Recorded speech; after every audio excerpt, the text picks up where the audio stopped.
The next half hour is going to be a lot of fun because we're taking you to a very hidden, out-of-the-way lake right on the Oklahoma-Arkansas border that could be one of the best bass fisheries in either one of those two states. And we're going to be guest hosted this week.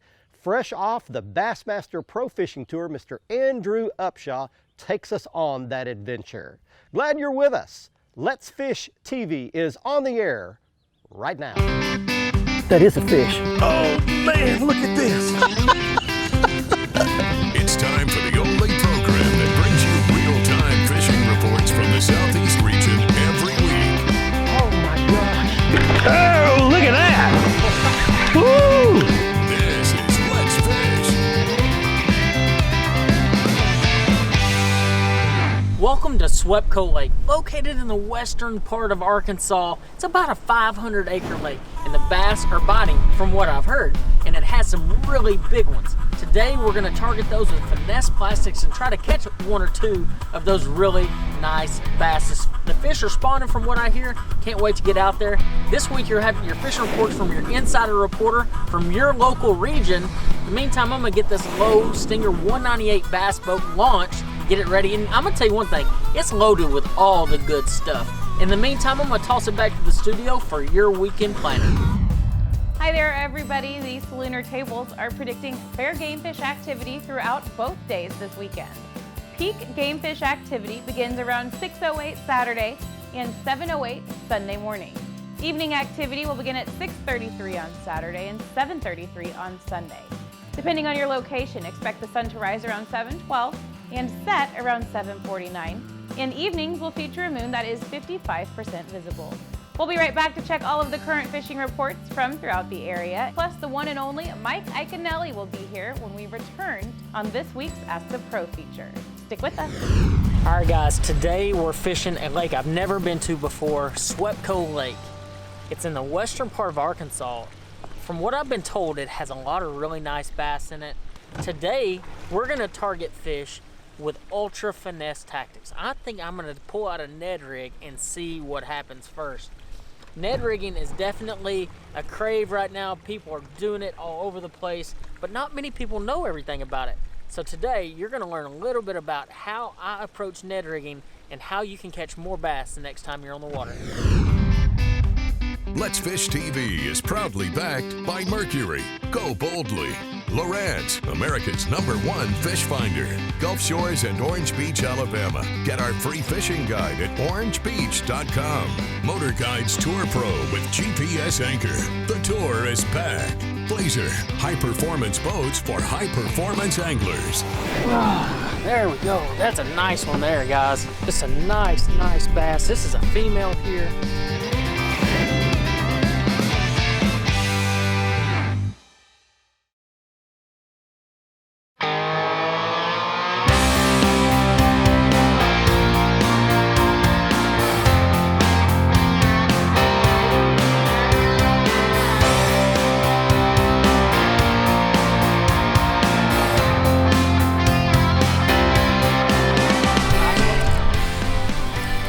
He knocked slack in the line. He hit that thing so hard. I haven't even seen this fish yet. That is the kind of bite that you're looking for when throwing that Ned Rig for sure. I mean, he's got it choked. I'm gonna have to grab him. Oh,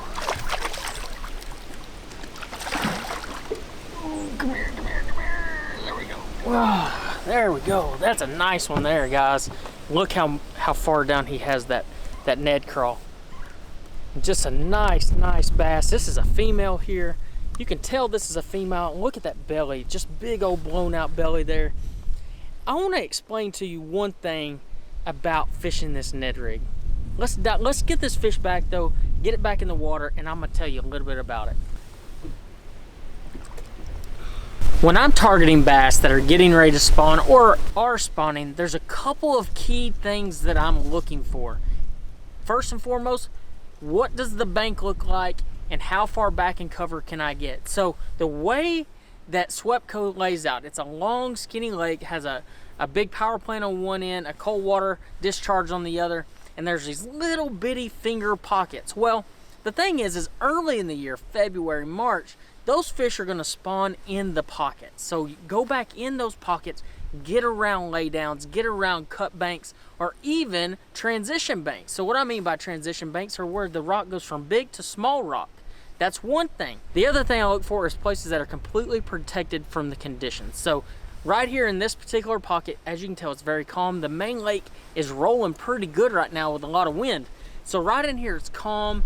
The sun's beating down on it really hard. And those are two things that definitely make a big difference, because this water is gonna warm quite a bit faster than that main lake water. Now, as the spawn progresses throughout the year, you know, these fish spawn probably a couple times a year on these power plant lakes. They tend to go to the cooler end later on in the year, and they'll spawn more main lake. Well, early in the year, like we are right now, they're gonna spawn in pockets. And that's where that Ned crawl definitely comes into play, is because they're spawning back in these pockets, and I can pitch this thing around all these laydowns. Well, inshore fishing action along the coast is really starting to heat up with this warming weather. It's been beautiful on the coast. It's a great time to be here. Humidity's low. The days can be very warm. I'll be right back with all the details, but first this from our good friends at MirrOlure. MirrOlure, building quality saltwater lures since 1937, including the new line of Mirrodine plugs. Turn on the bite anytime, tie on a MirrOlure. Savannah, Georgia Captain Jack McGowan reports there's excellent spotted sea trout fishing along the rivers of southeast Georgia. If there's some big trout being caught, this is a prime time to catch bigger fish. These are spawning sized trout. Jack is catching most of his fish for his clients with live shrimp and popping corks. There's plenty of redfish along the coast too. Look for these reds in marsh-lined rivers and also at the mouths of inlets. In extreme southeast Georgia on the Florida-Georgia line at the mouth of the St. Mary's River, the rock jetties there are excellent, really excellent for sheep's head. Some of those fish are very big, and don't forget to look for Spanish mackerel there too. In Mississippi and Alabama, redfish are still on fire. These are 3 to 8 pound fish. They're in the coastal marsh rivers from around Pascagoula and all the way to Bay St. Louis, and also the rivers feeding into Mobile Bay. There's a lot going on the coast, and it's going to get better and better as this weather warms up and the sun shines. That's it for the coast. Get out on the water and take a youngster with you when you go.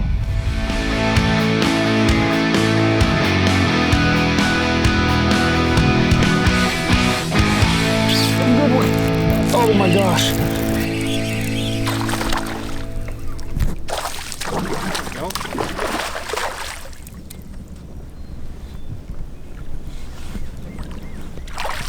Ooh. There's a nice one. Right there. We're here on SWEPCO Lake here in western Arkansas, catching some nice bass on a power plant lake. You know, the cool thing about fishing power plant lakes is when it's the coldest outside, you can still catch bass. Today we're fishing Ultra Finesse. Definitely one of my favorite ways to fish, and throwing a brand new bait by Strike King that I'm telling you right now is going to be a real winner, and that's the new Ned Rage Crawl. It's definitely a little bit different Ned profile than what you're typically used to or have heard of. Most of the time people throw those little soft stick baits and other types of worms. Today I'm throwing a crawl though. So one of the main reasons you throw the Ned Rage Crawl, especially this time of year, is when those fish are starting to pull up on beds. The way I'm fishing it is I'm using a tour grade Ned head. This is a normal, just regular Ned head, but the particular area we're fishing has a lot of timber, so I'm actually rigging it weedless, just like this. So it looks kind of like a shaky head coming through the water. So if I pull it over one of those deep beds, because the water's fairly clear here, I'm more than likely going to get a bite. And that's exactly why you throw that Rage Ned Crawl. I'm going to try to catch me another one right after this. Barely had that one. Look at that. Look at where I had him. That Ned Rage Crawl is becoming one of my favorite Ned Rig baits.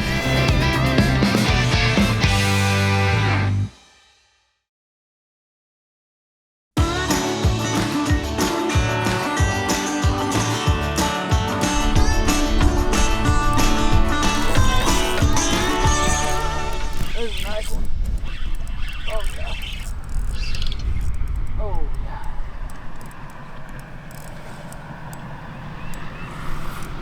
Ooh, another nice little bass. They're all like carbon copies. I barely had that one. Look at that. Look at where I had him. That Ned Rage Crawl is becoming one of my favorite Ned Rig baits. Guys, everybody out there is talking about Ned Rigs. Ned Rigs are absolutely becoming one of the fan favorites of just going fishing and catching bass. I promise you one thing, guys, you can go out there with a Ned Rig with just about any kind of plastic you want, and you're gonna get bites. On days like today, it's even better. We're post-frontal. We're getting into kind of a warming trend. When you have post-frontal conditions, you want to go ultra finesse. Ultra finesse is a great way to generate bites. I don't care if you're on a pond, a lake, a river, you're gonna be able to get bites. So one of the biggest questions I always get asked is how to get a kid introduced into bass fishing. One of the best ways to do is to get them a Ned Rig. I know it sounds super simple, guys, but like that little piece of plastic right there is gonna generate you more and more bites than just about any other bait that you can throw, and they're very easy to fish. So I'm gonna show you real quick how to fish this bait. So basically all you do is once you rig it up, you cast it out there. This is a tried and true method of mine. You cast it out there, you let it go to the bottom, and the line's dropping now. You know it goes to the bottom when the line goes slack, and that's one benefit of that yellow braid. And then all you do is you pick up and you drag the rod tip very slowly and keep that bait tight. So you're dragging it, you want to feel everything that's down there. You want to feel if there's rocks, if you're in brush, whatever it may be. And when you get in brush, you hold it still and you kind of shake it a little bit. I'm in a little brush right there. I actually had one ticket. It might have been like a bluegill, but that's the thing. You're gonna get a lot of bites with this rig, and that is one great way of getting a kid into bass fishing. Hey guys, this week's Tennessee, Mississippi, and Alabama report is brought to you by TH Marine. There's no way I could tell you how many of their products that I use on my boat, rely on tournament fishing, filming, whatever. They just make products that make your life better if you boat and fish. The people are awesome, the products are awesome, the service is awesome. Go over to thmarine.com and check them out today. Hey, it is a crazy time of year. We get thunderstorms, sun, wind, rain, all at once every now and then, but the fish are biting and that's what really counts. Let's talk for a minute about Mississippi. It's the time of year where you just go crappie fishing, and if you like to fish for big crappie, there's nowhere better on earth than northern Mississippi. Grenada, Enid, Sardis, you can go down to Washington, Eagle, they're all good. As far as Tennessee goes, you know what, I'm pretty excited. I'm gonna talk about my old home lake, my first love, Kentucky Lake. She's been bad for a while, but right now she's really good. Lots of fish being caught, good fish being caught. You can't even tell how bad it's been right now. You can catch a lot of smallmouth on the main lake and on the main river, fishing current eddies with a swim bait. You can catch a lot of largemouth getting around the bank, especially in coves, bays, and spawning areas, just flipping around. Alabama, it's all gunner for right now. If you want to catch a big bass, that is as good a place to be as anywhere on earth. Get around the bank, that's where they are, they're spawning, they're easy to find, easy to catch, they want to eat. So just get down here and throw around, you're going to catch you something. We'll talk to you when you get here, God bless. Let's Fish TV is proudly backed by Academy Sports and Outdoors. Have fun out there. Power Pole, total boat control. Visit Mississippi. Good times are close by. Low Boats, 50 years of boating craftsmanship. Balls Out, made in the USA. Heavy duty mounts for your fish finders. That is what I'm talking about right there. Made a little change up on the bait. Nice bass right there.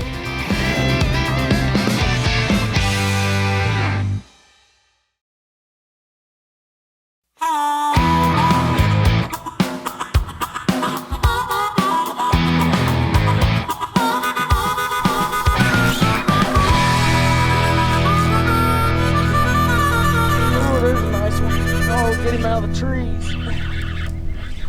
Oh, there we go. Another one on the Ned Crawl. Ooh, there we go. Check that one out. That's a nice one. Like hooked right in the top of the mouth. Look at that. That's exactly how you want your bait hooked in a fish's mouth. Right there in the top of the mouth. I mean, the perfect spot. I mean, it's right in the bone. And I'm telling you one thing, guys, I really think a lot of it has to do with this Ned head and the design of this hook. Let's go ahead and get this little nice fish back. It's a buck bass, and I'm gonna explain a little bit about that too here in just a minute. All right, so here is the Ned head that I'm using. This is a tour grade Ned head by Strike King. As you can tell, it has a flat top and a very interesting shape of a hook here. And that is one of the, I think it's a key feature of this jig head.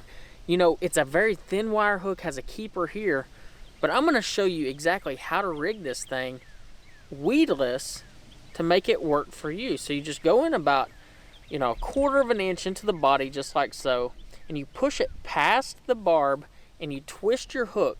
So this hook is actually designed to be, to fish open hook, but you can actually make it weedless, just like that. And that's exactly why that hook is so effective. As you can tell, it hides up next to the body, but the point is not even with the eye. So whenever you hook these fish, it's gonna pop right through there and hook them just like that. And it's gonna hook them perfectly right there in the top of the mouth. Hey folks, it's time for your Carolinas Report, brought to you by Crazy Sister Marina, the leader in water sports along the Grand Strands. We can take care of all your need on the water. Inshore, nearshore, and offshore, we've got that. You want to come down and rent a boat and do it all by yourself? We can do that as well. Eco tours, everything for the family. Come live like a local. Visit crazysistermarina.com for more information. We're going to stay in freshwater side of things, of course. You know, we've had warm nights. We've had that full moon that just came and went. You're looking for those bass on the beds. Get out with a tube bait. Get out with a mop jig, something that you can send in there. You know, you'll spend a lot of time on every fish, but they're worth it. But make sure you throw that bass right back in the water where you're at.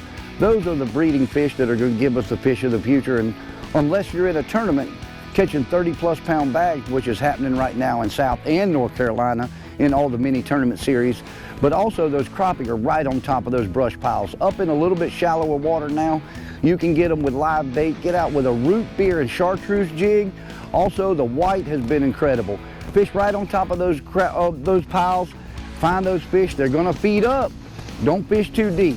You can end up having a great trip. It's that time. Get out and enjoy the spring. This is your Carolinas Report, brought to you by Crazy Sister Marina. Remember, fish smarter, not harder, and keep your chaos organized.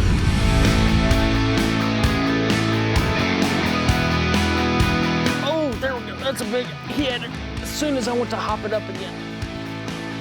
Oh man, dude, this feels like a really big. Holy cow. Oh, it's so loud. That's such a high. Oh, there we go. Heck yes, that is what I'm talking about right there. Made a little change up on the bait. Weren't quite catching the big ones like I was wanting to. Switched to that Ned Ocho, just like that. Rigged weedless the same way. It's a nice bass right there. That is what you're gonna find at SWEPCO. It's full of really nice bass. That's a really good one there. I'm gonna get this fish back real quick. All right, baby, go ahead. Ooh, ooh, ooh, ooh. Yeah. Oh, there she goes. All right, guys, real quick, I wanna talk to you about color. Picking the right color for your Ned Rig plastic is extremely important. Most of the time I'm not a big color nut, but when it comes to Ned Rigs, I absolutely think it makes a difference. I keep mine between 4 basic colors. Green pumpkin is the obvious choice when I feel like the fish are spawning, or if the water is decently clear.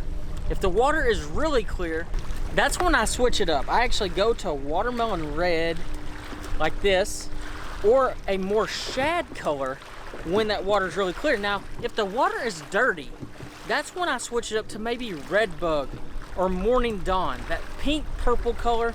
Those 3 or 4 colors are definitely gonna help you the next time you're trying to pick the right color of Ned Rig plastic when you're on the water. And that goes for any style plastic that you have. Whether it's the Ned Ocho, the Ned Crawl, the Ned Creature, it doesn't matter. Just try that Ned Science that I have. I'm gonna call it my Ned Science, guys, okay? So when you're out there and you're trying to pick the right color, follow that tutorial and it will absolutely help you put more bass in the boat. Watch our latest episode or catch up on past episodes on our website at letsfishtv.com. Be sure to hit the subscribe button on our YouTube channel, like us on Facebook, and follow us on Twitter for new fishing videos every day. And download the free Waypoint TV app to get all the latest episodes every week on your phone, tablet, computer, or smart TV.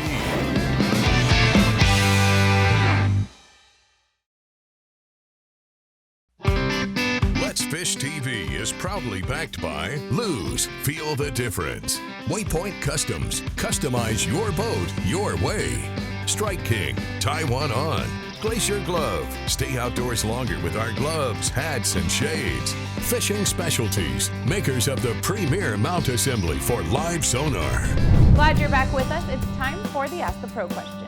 This week, Ronald would like to know, what was your favorite single catch of your life? For your answer, we asked the multi-champion Mike Iaconelli. You know, my favorite fish catch of all time, I can't just give you one, I have to give you two. And the first one is the first bass I ever caught in my life. I was about 10 years old, it was in the Pocono Mountains in Pennsylvania. I took a lure out of my grandfather's box. It was a 9S floating Rapala minnow. I threw it out there and I had a really nice 2-pound, 2.5-pound bass eat it on top. It's the first bass I ever caught. It was the fish that got me hooked in the sport of fishing and in bass fishing. But, you know, my favorite of all time in a tournament, for sure, is a fish that I caught in the last few minutes of competition at the 2003 Bassmaster Classic in New Orleans, Louisiana. It was a 3-pound largemouth that put me over the top. It was the fish that I caught in the last couple seconds of that day, and it helped me win the Classic. That one fish changed my life. If you have a question for one of the pros, visit our website, letsfishtv.com. Click on the Ask the Pro link and send it on in. Now let's check out the latest Big Catch of the Week winner. This week's winner for the Big Catch of the Week contest is Matthew Cantor of Bristol, Tennessee, with a 9-pound largemouth bass he caught at South Holston Lake, Tennessee. To enter the contest, go to letsfishtv.com and click the Big Catch box on the home page and follow the instructions. Or post your photo on any Tuesday Big Catch post on our Facebook page, facebook.com/letsfishtv. Here's today's Right Stuff, presented by Academy Sports and Outdoors. Today on SWEPCO Lake, we're using a couple of different baits to catch our bass, namely Ned Rig plastics. And we weren't just fishing them traditional, we were fishing them weedless. Right here I was catching them on a Ned Ocho green pumpkin. The other bait that did a lot of damage was the new Rage Ned Crawl by Strike King. Definitely two baits that played a huge role. An 1/8 ounce tour grade Ned head, like I said, rigged weedless, 8-pound Strike King tour grade fluorocarbon leader with a 10-pound braid, a 10-pound tour grade yellow braid, rigged on a 7-foot medium action rod, Pro TI rod, a 300 size custom pro reel. One thing I'd like to add is fishing out of this low Stinger 198. I'm gonna tell you one thing. The deck space on this, I feel like I could lay up there and take a nap. It's humongous. You could put 2-3 people on that front deck and fish with ease. That's one absolute great benefit of this low Stinger 198. Thanks for joining us for this week's episode. I hope you learned how to find and catch them here on SWEPCO Lake. Barry's back next week. Until next time, I'll see you on the water.